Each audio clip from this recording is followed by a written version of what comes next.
अस्सलाम वालेकुम ख़वातीन हज़रात, मैं हूं आपका मेज़बान सुमैर। तो आज के नए प्रोग्राम में हम आपको खुशामदीद कहते हैं। दोस्तों, आज भी हमारे पास बहुत ज़बरदस्त खबरें हैं, लेकिन सबसे पहले हम एक ऐसे ड्रामे के बारे में बात करेंगे जिसने पूरी इंडस्ट्री की नींदें हराम कर दी हैं। मतलब एक ऐसा ड्रामा जिसने सबको बेचैन करके रख दिया है। उस ड्रामे पर इतना पैसा लगा है कि सुनकर आप हैरान हो जाएंगे। ड्रामे का नाम है दुनियापुर।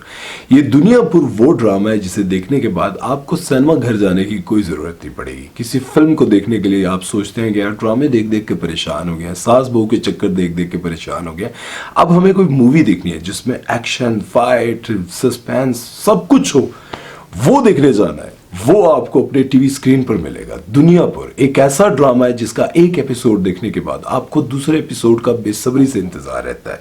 और इसमें काम करने वाले फनकारों को ओ हो क्या जबरदस्त, मैं कहता हूं उनको दाद देनी पड़ेगी यार। इतनी अच्छी परफॉर्मेंस समीर खान और जितने बाकी एक्टर्स हैं जिसने भी इस पे काम किया। लेकिन ये जानकर आप हैरान होंगे कि इस ड्रामे पर 32 करोड़ रुपया लगाया गया। उफ, 32 करोड़ यार। इतने में तो हमारी पाकिस्तानी फिल्में जो है ना, वो मेरा ख्याल है 10-12 फिल्में बन जाए शायद।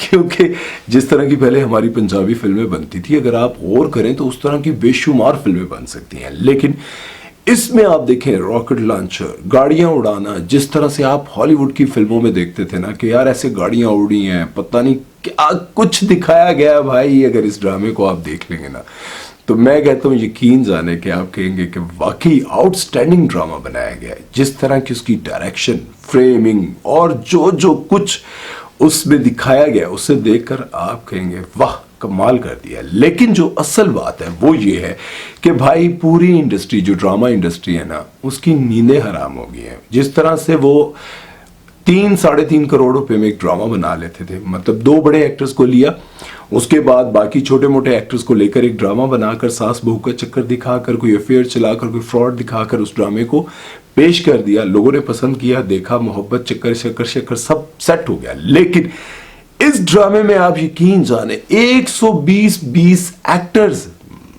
हैरान हो रहे हैं। हाँ, जिनसे आपने छोटा छोटा सीन भी करवाना था ना, वो 120 एक्टर्स को ठहराना और प्रॉपर मेंटेन तरीके से ठहराना सेट पर। मतलब वो आए हैं शूट पर, उनको 4 दिन रहना और 120-25 लोगों को ठहराना, सेट पर काम करवाना और प्रॉपर उनको पेमेंट करना, हर चीज। भाई ग्रीन टीवी का ये ड्रामा दुनियापुर सबको बेचैन करके रख देगा। मतलब इंडस्ट्री में काम करने वाले जितने डायरेक्टर प्रोड्यूसर हैं जिनको ये काम नहीं आता, उनकी तो समझे छुट्टी हो जानी है। वो छोटे छोटे सीरियल बनाएंगे। और जिन डायरेक्टर्स को इस तरह की फिल्मिंग आती है और इस तरह की डायरेक्शन आती है और इतने बड़े बजट का ड्रामा बनाना आता है, भाई वो तो रहेंगे और बाकी सबकी छुट्टी हो जानी है। वो बी क्लास के जितने चैनल्स हैं उस पर जाना पड़ेगा उनको। बहुत सारे डायरेक्टर्स अब तक जा चुके हैं, उनको काम नहीं मिल रहा। लेकिन कुछ डायरेक्टर्स ऐसे हैं जिन्होंने प्रॉपर तरीके से सीखा था, पढ़ा था, वो इस वक्त कामयाब है। भाई ये ड्रामा देखें और आपको समझ आएगी कि वाकई अब पाकिस्तान में जो ड्रामे आपको देखने को मिलेंगे ना, बस कमाल हो जाएगी। चलते हैं नेक्स्ट खबर की तरफ, बात करते हैं एक ऐसे शख्स के बारे में जिसने हमारी नींदें हराम की हुई हैं। भाई कहां से हमें जो है ना वो बेइज्जत करवा रहे हैं। चाहत फतेह अली खान साहब। चाहत फतेह अली खान के बारे में आपको बताता चलूं कि वैसे तो वो अपने आप को सिंगर कहते हैं, लेकिन दर हकीकत वो जानते हैं कि मैं एक कॉमेडियन हूँ, खुद जानते हैं और उनको पता है कि मेरी बेइज्जतियां हो रही हैं, सब कुछ हो रहा है। लेकिन उसके बावजूद वो इतने बड़े बड़े काम कर जाते हैं और इतने बड़े बड़े लोगों के उनको रिप्लाईज आ जाते हैं कि वो खुद भी हैरान होते हैं और हम भी हैरान होते हैं। अभी उन्होंने एक गाना गाया था करण ओजरा का, वो गाना उन्होंने कॉपी करके गाया था, तौबा तौबा। उस गाने के बाद उन्होंने रिप्लाई किया और उन्होंने कहा कि अंकल माफ कर दो, बस कर दो, मेहरबानी थोड़ी। उसको उन्होंने अपनी इज्जत समझी और समझा कि, और मुझे रिप्लाई आया और उन्होंने कहा कि करण ओजरा साहब बहुत जल्द हम कोलैबोरेशन करेंगे, एक दूसरे के साथ मिलेंगे और अल्लाह ताला आपको खुश रखिए, आबाद रखिए।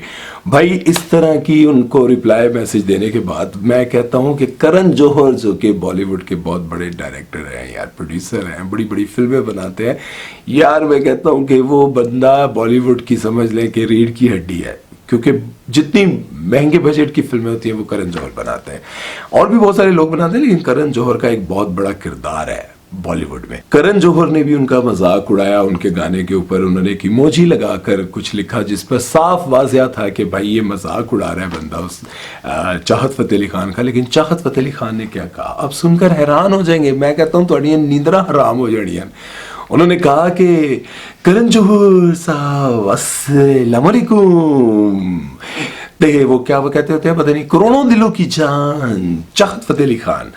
उन्होंने कहा कि भाई आप करण जौहर साहब अगर आप मुझे अपनी फिल्म में लेंगे तो मैं फ्री ऑफ कास्ट काम करने के लिए तैयार हूं।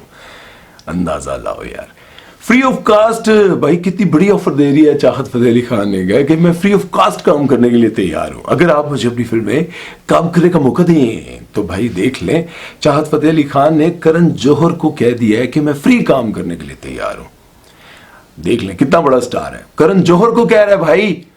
इसके बारे में अगर आप लोगों ने राय ना दी ना तो मेरी आपसे नाराजगी होगी, ये मैं आपको बता दूं। भारत चलते हैं नेक्स्ट खबर की तरफ और बात करते हैं मिनाहिल मलिक के बारे में, जो कि बहुत बड़ी टिकटॉकर हैं। उनकी कुछ वीडियोस लीक हुई हैं जिसमें वो क्या कुछ कर रही हैं उसके बारे में मैं क्या कहूँ, लेकिन उन्होंने ये वीडियो पैगाम दिया है कि ये वीडियोस फेक हैं, मेरी वीडियोस नहीं हैं, और मैं अभी FIA में जा रही हूँ कंप्लेन करने, और जिसने भी ये वीडियोस लीक की हैं या एडिट की हैं वो कहते हैं कि ये एडिटेड वीडियो है, मेरी नहीं है, और मैं जा रही हूँ। लेकिन एक और टिकटॉकर हैं जिनका नाम है आशिक, और आशिक भी ऐसे टिकटॉकर हैं जिनका मतलब पाकिस्तानी सेलिब्रिटीज से लेकर बड़ी बड़ी सेलिब्रिटीज से लेकर टिकटॉकर हर किसी के साथ बहुत गहरा ताल्लुक है, बहुत गहरा, मतलब मिलना मिलाना, क्योंकि पहले प्रोडक्शन में काम किया करते थे। अब मिनाहिल मलिक को भी आशिक ने यही जवाब दिया कि आपको तौबा करनी चाहिए, माफी मांगनी चाहिए अल्लाह से, क्योंकि वो वीडियोस बिल्कुल रियल हैं, कोई फेक नहीं है, एडिटेड नहीं है। ये बात मैं मिनाहिल मलिक को नहीं कह रहा हूँ, बल्कि ओवरऑल बहुत सारी लड़कियों को कहना चाह रहा हूँ कि जब भी कभी आप जिंदगी में किसी भी अमीर शख्स के पीछे पड़ती हैं और ये सोच कर कि वो आपसे मोहब्बत करता है, लेकिन ये आप भूल जाती हैं कि अगर आपको वो 10 दफ़ा फ़ोन करता है और आपको फ़ोन उठा लेता है, आप पे पैसे खर्च करता है, तो उसका मकसद ज़्यादातर लोगों का यही होता है कि ये जो स्टार है ना एक बार मेरे पास आ जाए और मैं इसके साथ अपनी ज़िंदगी के कुछ दिन हसीन गुजार लूँ, ठीक है, रातें हसीन कर लूँ और मज़े की ज़िंदगी ऐश करके गुजार लूँ। लेकिन बहुत सारी टिकटॉकर्स, बहुत सारे एक्टर्स, बहुत सारी एक्ट्रेस, बहुत सारी ऐसी लड़कियां जिन्हें अमीर होने का शौक होता है और वो समझती हैं कि मेरी शादी किसी अमीर लड़के से हो जाए या फिर किसी एक ऐसे पावरफुल मैन से हो जाए कि मेरी ज़िंदगी बदल जाए। लेकिन उनकी ज़िंदगी में आप जैसी बहुत सारी लड़कियां रोज़ आती हैं, रोज़ जाती हैं, लेकिन वो आपको ज़ाहिर बताते तो नहीं है, वो आपसे वो सब कुछ देखे। वीडियोस भी आपके मतलब उसमें ये दिखाया जा रहा है कि वीडियोस भी आपके अपने कैमरे से बनी है, आपने खुद बनाई है, ठीक है। तो अगर वो एडिटेड भी है, जो भी लड़की है उसमें, चले ये भी कहते हैं कि अगर जो भी लड़की है उसने जो वीडियोस बनाई है वो अपने कैमरे से खुद बनाई है, और जो बातें उन्होंने बोली हैं वो जिन्होंने वो वीडियोस देखी हैं उनको तो पता चल गया होगा कि असल माजरा क्या है, मामला क्या है। लेकिन मैं यहाँ पर ये असल बात कहना चाहता हूँ कि जब भी आप किसी अमीर लड़के से शादी करने के चक्कर में अपना सब कुछ कुर्बान कर देती हैं, और बहुत सारी लड़कियों को पहले से सब कुछ कुर्बान हुआ होता है, लेकिन वो ये समझती हैं कि मैं वीडियोस बनाकर अपने पास रख लूँगी, मैं उसको अगर वो किसी और से शादी करेगा तो मैं ये वीडियोस लीक कर दूंगी। आप अपनी इज्जत से भी खेल जाती हैं और उसके साथ भी खेल जाती हैं। लेकिन होता क्या है, होता यह है कि अगर उसको सजा होती भी है तो कैरियर, जिंदगी, सब कुछ बदनामी आपकी है, उसको कोई फर्क नहीं पड़ेगा। उसको क्या फर्क पड़ना है? देखिए, आपको लोग जानते हैं, जिसके साथ आपने वीडियोस बनाई होती हैं उसकी वीडियोस लीक करने के बाद या वायरल करने के बाद उसको कोई फर्क नहीं पड़ना। उसको तो कोई जानता ही नहीं है कौन है ये शख्स, क्या करता है। उसको ज्यादा से ज्यादा उसकी फैमिली के 15, 20, 50 लोगों में उसकी बदनामी होनी है, और उसके कुल दोस्त मिलाकर भी 50-100 लोगों में। लेकिन आपके जो मिलियंस में लोग देखने वाले फैंस, असल बदनामी आपकी हो रही होती है। बहरहाल अल्लाह ताला सबकी इज्जतें महफूज रखे, अल्लाह ताला सबको ऐसी आजमाइश से बचाए और अल्लाह ताला ऐसे गुनाहों से भी बचाए हर इंसान को, मुझ समेत। मुझ जैसे भी लोग गुनहगार बहुत सारे हैं, अल्लाह ताला मेरे जैसे लोगों को भी हदायत दे और आपको भी हदायत दे और उन लोगों को भी हदायत दे जो ये समझती हैं कि किसी से पैसे हड़प करने के बाद या किसी अमीर शख्स के साथ अपना रिलेशन बनाने के बाद मेरी ज़िंदगी बदल जाएगी। बहरहाल ये एक पैगाम था, ये कोई ख़बर नहीं थी, ये एक पैगाम था उन लोगों के लिए जो ये सोच कर अपनी ज़िंदगियाँ गुजारे होते हैं। जो पैसा अल्लाह ने आपके नसीब में लिखा है ना, जो अल्लाह ने आपको देना है, वो आपको सीधे रास्ते पर भी चल के मिलेगा। सिर्फ बात यह है कि आपको समझ आ जाए ये बात। जब तक आपको ये बात समझ नहीं आएगी तब तक कुछ नहीं हो सकता। आप दूसरों के पैसों को, दूसरों के कैरियर को, दूसरों की कामयाबियों को देख देख कर सिर्फ जलेंगे, और जब आपके पास आ जाएगा तब आपको समझ आएगी काश ये पैसा मैं सही रास्ते से हासिल कर लेती या कर लेता तो ठीक था। बहरहाल उम्मीद है कि आज की खबर और आज की बात आप लोगों को समझ आई होगी। अपना बहुत सारा ख्याल रखिएगा, अपनी राय जरूर दीजिएगा। सुमैर चौधरी को दीजिए इजाजत। अल्लाह हाफिज। अस्सलाम वालेकुम।